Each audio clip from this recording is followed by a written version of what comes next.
Hello विद्यार्थी मित्रों, फरीवार मारी यूट्यूब चैनल में आप सबનું हार्दिक स्वागत है। आज આપણે પદ્ધતિશાસ્ત્ર વિષય ગણિત 1 થી 10 પ્રશ્નો છે જે ટેટમાં પૂછાતા પ્રશ્નો છે જે પાર્ટ 2 છે તે જોવાના છીએ। જો તમે પાર્ટ 1 ના જોઈ હોય તો મારી યુટ્યુબ ચેનલમાં જઈને જોઈ લેજો। તો અહીં તમને પહેલો પ્રશ્ન આપેલો છે કે પ્રાથમિક સ્તરે ભૂમિતિ શીખવા માટે કોઈ ઇચ્છનીય અભ્યાસને ઓળખો। તો ઓપ્શન એ છે કે પ્રાથમિક સ્તરે ભૂમિતિ મૂળભૂત આકારો સરળ ઓળખાણ સુધી મર્યાદિત હોવી જોઈએ। શિક્ષકે સાદા આકારોનો સ્પષ્ટ વ્યાખ્યા આપીને અને ઉદાહરણ બતાવીને શરૂઆત કરવી જોઈએ।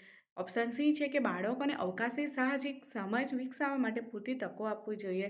કે પછી ડી છે કે પ્રાથમિક સ્તરે વ્યાપક ભૌમિતિક વિકાસ પ્રાથમિક સ્તરે કરવો જોઈએ નહીં। તો પહેલાં તો આપણે ઓપ્શનને કાઢી નાખીએ। તો ઓપ્શન એમાં આપેલું છે કે પ્રાથમિક સ્તરે ભૂમિતિ મૂળભૂત આકારો સરળ ઓળખાણ સુધી મર્યાદિત હોવી જોઈએ। જરૂરી નથી કે આકારો એ મર્યાદિત હોવી જોઈએ, તો આ ઓપ્શન તો પહેલાં જ નીકળી જશે। ત્યારબાદ સી છે જે બાળકોને અવકાશી સાહજિક સમજ વિકસાવવા માટે પૂરતી તકો આપવી જોઈએ। કે પછી ડી પ્રાથમિક સ્તરે વ્યાપક ભૌમિતિક વિકાસ પ્રાથમિક સ્તરે કરવો નહીં। તો પ્રાથમિક સ્તરે કરવો નહીં એ પણ ખોટું છે। હવે બી ને સીમાંથી બે ઓપ્શનમાંથી કોઈ પણ એક બેસ્ટ ઓપ્શન રહેશે। તો અહીં બી જે ઓપ્શન છે તે બેસ્ટ રહેશે। શિક્ષકે સાદા આકારે સ્પષ્ટ વ્યાખ્યા આપીને અને ઉદાહરણ બતાવીને શરૂઆત કરવી છે। ઉદાહરણ દ્વારા બાળકોને સારી રીતે ભૂમિતિમાં સમજ આપી શકે છે। તો અહીં આવા ઉદાહરણ ધારો કે ત્રિકોણ છે, વર્તુળ છે, પંચકોણ છે, ચોરસ છે, લંબચોરસ છે, એ બધા આકારો આપણે બાળકોને ઉદાહરણ દ્વારા સમજાવીએ અને પછી વ્યાખ્યા આપીને બાળકોને સરળ રીતે ભૂમિતિ બતાવી શકીએ છીએ, સમજાવી શકીએ છીએ। ત્યારબાદ પ્રશ્ન 2 છે કે અભણ દુકાનદાર દ્વારા વપરાતું ગણિત। આપણે કોઈ દુકાનમાં જઈએ તો કોઈ અભણ દુકાનદાર છે તો તે તેની ગણતરી કેવી રીતે કરે છે તે આ ઓપ્શનમાં આપણે સમજવાના છીએ। તો બધી ગાણિતિક સમસ્યાનો ઉકેલ કરવા ખૂબ જ ઉપયોગી છે। કે પછી બીમાં અસ્પષ્ટતા છે કે તેના શુદ્ધતાનું સ્તર ખૂબ ઓછું છે। કે પછી ઓપ્શન સી આવશે કે શિક્ષકો દ્વારા વર્ગખંડોને સંબંધિત સમસ્યાઓ ઉકેલવા માટે વૈકલ્પિક વ્યૂહરચના તરીકે ચર્ચા કરવી છે। કે પછી ગણિતના વર્ગખંડમાં ઉપયોગી નથી। આ તો ડી તો પહેલાં જ કેન્સલ થઈ જશે કે ગણિતના વર્ગખંડમાં ઉપયોગી નથી। અભણ દુકાનદાર દ્વારા વપરાતું ગણિત એ આપણે વર્ગખંડમાં ચર્ચા દ્વારા કરી શકીએ છીએ। ત્યારબાદ ઓપ્શન એમાં પૂછેલું છે કે બધી ગાણિતિક સમસ્યાનો ઉકેલમાં ખૂબ ઉપયોગી છે। તો જરૂરી નથી કે બધી જ ગાણિતિક સમસ્યાઓ માટે ઉકેલ માટે ખૂબ ઉપયોગી છે।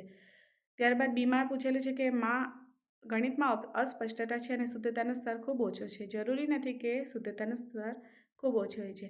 તો અહીં સી આપણને ઓપ્શન બરાબર બેસે છે કે શિક્ષકો દ્વારા વર્ગખંડોના સંબંધિત સમસ્યાનો ઉકેલ માટે વૈકલ્પિક વ્યૂહરચના તરીકે ચર્ચા કરવી જોઈએ કે આવી રીતે પણ આપણે ગણતરીઓ કરી શકીએ છીએ।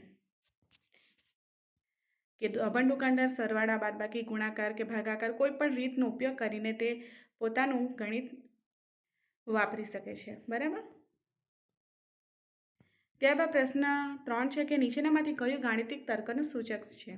તો ઓપ્શન એ આપેલું છે કે ગાણિતિક ખ્યાલોને વ્યાખ્યા આપવાની ક્ષમતા, બી છે ગાણિતિક પ્રક્રિયા માટે વાજબીપણું પૂરું પાડવાની ક્ષમતા, કે પછી સી છે કે કાર્યક્ષમ કરી ગણતરી કરવાની ક્ષમતા છે, કે પછી ડી આવશે કે વિવિધ પરિસ્થિતિઓમાં યોગ્ય સૂત્ર યાદ રાખવાની ક્ષમતા। તો તર્ક માટે સૂત્ર યાદ રાખવાની ક્ષમતા એ પહેલાં જ નીકળી જશે। હવે 3 ઓપ્શનમાંથી આપણે જોઈએ કે બેસ્ટ ઓપ્શન કયો રહેશે। તો અહીં બેસ્ટ ઓપ્શન આવશે બી કે ગાણિતિક પ્રક્રિયા માટે વાજબીપણું પૂરી પાડવાની ક્ષમતા છે। તો અહીં જોઈએ તો બાળકોને આપણે તર્ક રીતે બતાવી શકીએ છીએ કે આના પછી શું આવશે, આ કેવી રીતે આવ્યું છે એ આપણે તર્ક દ્વારા બાળકોને બતાવી શકીએ છીએ। ત્યારબાદ પ્રશ્ન 4 છે કે ગણિતના વર્ગખંડમાં શિક્ષકો વિવિધ પ્રકારના બાળકોના જૂથને કેવી રીતે સંભાળવું જોઈએ। તો ઓપ્શન એ છે કે એક જ વર્ગખંડમાં બધા બાળકોને એકસાથે જૂથબદ્ધ કરીને, કે પછી વિવિધ ક્ષમતાઓ ધરાવતા બાળકોને એકસાથે જૂથબદ્ધ કરીને જેથી જેઓ એકબીજા પાસે શીખી શકે છે। કે પછી ઓપ્શન સી આવશે વર્ગખંડમાં ઓછી ક્ષમતા ધરાવતા બાળકો અનુસાર પ્રશ્ન પૂછીને અને ઉચ્ચ ક્ષમતા ધરાવતા બાળકોને ઘરેલું સોંપણી તરીકે જટિલ પ્રશ્નો આપીને।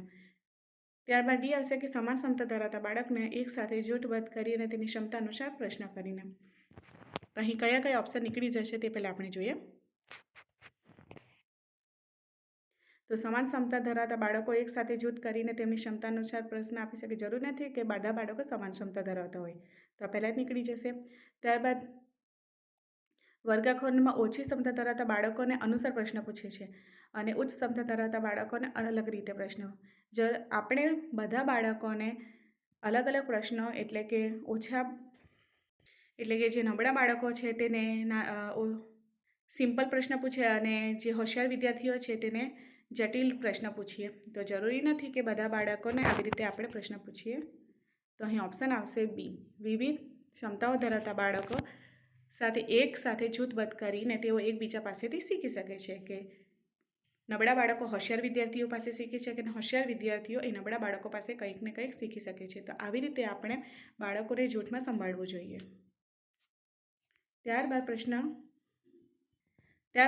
5 છે કે પાયથાગોરસના પ્રમેય શીખવા માટે શિક્ષકે એક શીટ વહેંચી જેના પર 4 કાટખૂણા ધરાવતા ત્રિકોણ દોરવામાં આવ્યા છે અને બાળકને ત્રિકોણની બાજુઓ પર વચ્ચેનો સંબંધ શોધવાનું કહ્યું છે. તો ઉપરોક્ત પરિસ્થિતિમાં શિક્ષકે શું કરવું જોઈએ? અહીં 4 કાટખૂણા એટલે કે અલગ અલગ 4 ત્રિકોણ દોરવાના જેના અલગ અલગ 4 કાટખૂણા હોય છે. તો અહીં આન્સર આવશે ઓપ્શન જોઈએ કે અનુમાનિત પદ્ધતિ જેને નિગમન વિધિ એટલે ડિડક્ટિવ મેથડ કહેવામાં આવે છે. બીજી છે વ્યાખ્યા પદ્ધતિ, વ્યાખ્યા આપીને, કે સી છે પ્રયોગશાળા પદ્ધતિ, કે અને ડી આવશે પ્રેરક પદ્ધતિ એટલે કે આગમન વિધિ જેને ઇંગ્લિશમાં ઇન્ડક્ટિવ વિધિ મેથડ કહેવામાં આવે છે. તો અહીં આન્સર આવશે ડી. બાળકોને આપણે અલગ અલગ ત્રિકોણના ખૂણાઓ દોરીને બતાવી શકીએ છીએ. એટલે કે અલગ અલગ 4 ત્રિકોણવાળા ખૂણાને પહેલાં આપણે ઉદાહરણ દ્વારા સમજાવી શકીએ છીએ કે બતાવીએ કે આ રીતે પણ અલગ અલગ આકારવાળા કે આ રીતે પણ કાટકોણ ત્રિકોણ આવી શકે છે. ત્યારબાદ પ્રશ્ન 6 છે કે ગણિતમાં શીખવાના પરિણામો વિકસાવવામાં આવે છે. તો ઓપ્શન એ છે કે વિવિધ શૈક્ષણિક સર્વેક્ષણોમાં બાળકોની સિદ્ધિ વધારવા માટે, કે પછી બી છે કે બાળકો દ્વારા પ્રાપ્ત કરવા માટે વર્ગ વ્યવહાર ક્ષમતાઓ કુશળતા વ્યાખ્યાયિત કરવા, સી છે વર્ષના અંતે પરીક્ષાઓ માટે બાળકોને તૈયાર કરવા, કે પછી જેથી બાળકોને ગણતરી માટે નાના પગલાં શીખવી શકાય છે. તો અહીં ઓપ્શન સી તો પહેલાં જ કેન્સલ થઈ જશે કારણ કે વર્ષને અંતે પરીક્ષાઓ માટે બાળકને તૈયાર કરવા એ પહેલાં જ કેન્સલ થશે. વિવિધ શૈક્ષણિક સર્વેક્ષણોમાં બાળકની સિદ્ધિ વધારવા માટે, જરૂરી નથી કે બાળકોની સિદ્ધિ વધારવા માટે.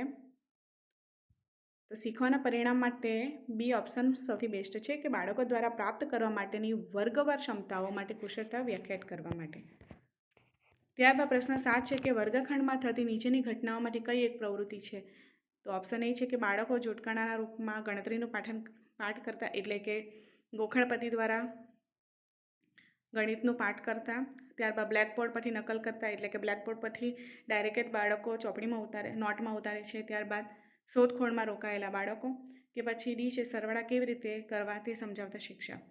તો અહીં વાત શાની કરેલી છે કે વર્ગખંડની ઘટનાની પ્રવૃત્તિની વાત કરેલી છે. તો આમાં રચનાત્મક પ્રવૃત્તિ આવશે. તો ઓપ્શન સી આવશે શોધખોળમાં રોકાયેલા બાળકો. ત્યારબાદ પ્રશ્ન 8 છે કે બાળકને ક્ષેત્ર એટલે શું એટલે કે ક્ષેત્રફળ એટલે શું તે પૂછતા તેણે લંબાઈ પહોળાઈનો જવાબ આપ્યો. બાળકને ક્ષેત્રફળની વિભાવના વિશે શું સમજે છે? ઓપ્શન એ આવશે કે બાળકે કોઈપણ બંધ આકારના ક્ષેત્રફળને સામાન્ય ખ્યાલ તરીકે લંબચોરસના ક્ષેત્રફળનો ઉપયોગ કર્યો છે. ઓપ્શન બી આવશે કે બાળક સાચું કહે છે કે ક્ષેત્રફળ એટલે કે લંબાઈ પહોળાઈ. અને ઓપ્શન સી આવશે કે બાળક ક્ષેત્રફળ અને પરિમિતિની વિભાવના વચ્ચે મૂંઝવણમાં છે. કે ઓપ્શન ડી હશે બાળકને ક્ષેત્રફળની વિભાવના વિશે કંઈ ખ્યાલ નથી. તો ઓપ્શન ડી પહેલાં જ કેન્સલ થઈ જશે કારણ કે બાળકને ક્ષેત્રફળનો તો ખ્યાલ છે જ અને બાળક ક્ષેત્રફળ અને પરિમિતિમાં મૂંઝવણ તો છે જ નથી. તો અહીં ઓપ્શન આવશે બેસ્ટ એ કે બાળકે કોઈપણ બંધ આકારના ક્ષેત્રફળના સામાન્ય ખ્યાલ તરીકે લંબચોરસના ક્ષેત્રફળનો ઉપયોગ કર્યો છે. પ્રશ્ન 7 છે કે ગણિત શિક્ષણના સંદર્ભમાં નીચેનામાંથી કયું વિધાન સાચું છે? તો એ આવશે કે સામાન્ય રીતે છોકરીઓ ગણિતમાં નબળી હોય, જરૂરી નથી કે છોકરીઓ ગણિતમાં નબળી હોય છે. ત્યારબાદ બી આવશે દરેક વ્યક્તિ ગણિત શીખી શકે છે, કે પછી સી આવશે ગણિત ફક્ત સખત અભ્યાસ દ્વારા શીખી શકાય છે. ગણિત શીખવા માટે ઓપ્શન ડી આવશે ગણિત શીખવા માટે મુશ્કેલ વિષય છે. તો અહીં એ અને ડી તો પહેલાં જ કેન્સલ થઈ જશે. જરૂરી નથી કે ગણિત શીખવા માટે મુશ્કેલ છે. ત્યારબાદ ઓપ્શન બી બેસ્ટ આવશે કે દરેક વ્યક્તિ ગણિત શીખી શકે છે. ત્યારબાદ લાસ્ટ ઓપ્શન છે પ્રશ્ન નીચેનામાંથી કયું વિધાન ખ્યાલ નકશા વિશે સાચું નથી? નકશા વિશે એટલે કે કોન્સેપ્ટ મેપની વાત કરવામાં આવી છે. તો પહેલું છે ખ્યાલ નકશા. ખ્યાલ નકશા એટલે કોન્સેપ્ટ મેપ ફક્ત શિક્ષકો દ્વારા બનાવવામાં આવે છે. તો બી આવશે, ખ્યાલ નકશા પ્રકૃતિના હોય છે. ખ્યાલ નકશા પૂર્વ જ્ઞાનને નવી સૂચના સાથે જોડવામાં આવે છે. ઓપ્શન ડી આવશે કે ખ્યાલ નકશા એકબીજા સાથે જોડાયેલા ધારણાઓ અને તેમાં જોડેલી લિંક્સનો સંગ્રહ રજૂ કરવામાં આવે છે. સી અને ડી એ માઇન્ડ મેપની વાત કરેલી છે. આપણને કોન્સેપ્ટ મેપ એટલે કે ખ્યાલ નકશાની વાત કરીએ તો ખ્યાલ નકશા ફક્ત શિક્ષકો દ્વારા બનાવવામાં આવે છે. તો અહીં આન્સર આવશે એ. તો અહીં તમે જોઈ શકો છો માઇન્ડ મેપિંગ એટલે કે ખ્યાલ નકશા અને કોન્સેપ્ટ મેપિંગ આ રીતે હોય છે. જો વિડીયો પસંદ આવે તો લાઈક શેર સબસ્ક્રાઈબ જરૂર કરજો.